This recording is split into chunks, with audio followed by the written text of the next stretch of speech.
Welcome back to the Torah channel, Parshas Kedoshim.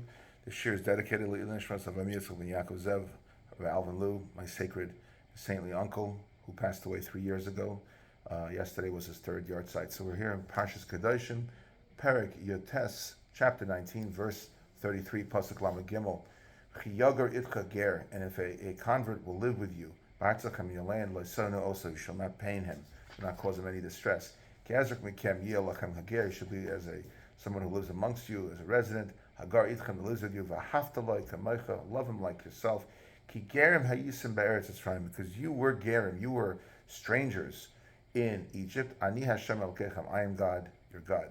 Lasasa avel b'mishpat, do not make any avel, anything dishonest. Don't be perverse in your judgment. B'mida b'mishko, with measures. Uba mesura, and in business in general, don't be someone who's duplicitous in business. Don't do that. Don't be someone that has different weights and measures.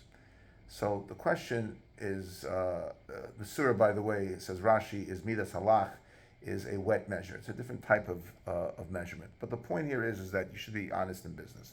So the question I had when I saw this, and this is what bothered me, was, what does being mean to a ger have to do with Mitzrayim? Don't be mean to a ger because he's Jewish. Love your fellow as you love yourself. We're commanded to do that.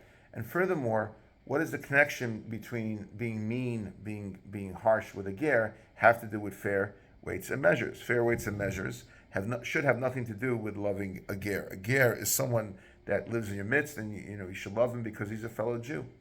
So I wanted to say that this really stems from propaganda. Everybody thinks that propaganda was the domain of the Nazis, right? Joseph Goebbels, he was the propaganda minister. He was the first one to coin the phrase that the Jews are worthless and they should be destroyed. So the truth is, Paro was the first one to say this. Paro in Egypt, Havan is Chakma. Let us become smart. Let us get rid of the Jews. We'll destroy the men. We're going to enslave them. We're going to kill them. Why? Because they're worthless. They're dangerous, and we need to get rid of them. And it's so easy to get rid of them because they have no value. Haman said the same thing in Esther Gimel, Pasuk Ches. Esther Gimel is chapter 3. Ches is Pasuk 8. Vayomer Haman lamelech, and Haman said to the king Achashverosh, Yeshnu Amecha, there's a nation, Mefur, it's separated, all spread out and separate. Beina Haman, amongst the nations, Kol Medinas, and all the countries, Malchusecha, of your kingdom. But the Seim Shonos Mikolam, and their ways, their religion is different than anybody's. Oisim Kolam, Oisim V'Lamelech, they do things differently than the king. They do things differently. V'Lamelech Ein Sheva, and the king there is no worth to the king. These people are worthless to the king. That's the Seim Melech Einam Shaimim. They don't listen to the king's edicts, and they're not worth keeping alive. Einam Anichem, actually. There's Dasei Melech Einam Anichem. So we see over here the Haman stated that we're worthless and therefore not worthy of living. So Paro, Haman, they all devalued the Jewish life. So when you devalue a ger, when you're mean to a ger, you're saying, he's a nobody, he's not worth anything to me. So that means you're duplicating that which was done in Mitzrayim. So that's a horrible thing. So the Torah is telling us that when you are mean to a ger, when you're mean to another Jew, you don't value them. Don't think for a minute that it's an isolated event.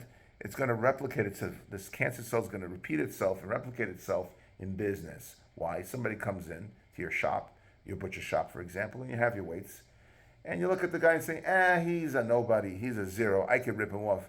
Or, this guy's so rich, what's another dollar going to make a difference to him? Why? Because you don't value the person, you make fun of him, you're not nice to him, it bleeds into your business. Don't think for a minute that when you do an avera, when you sin in your personal life against someone else and you hurt their feelings, you curse them out, you yell at them, it's an isolated incident. No, it's going to spread and go throughout your entire spirit, and then spread its ugly tentacles into other aspects of life. Alvin Liu was someone who hated sheker, and he was an honest man in all his dealings. He loved everybody, and if he loved everybody, he showed it in every aspect of his life. He was honest, hardworking, and called out sheker at any opportunity that he could.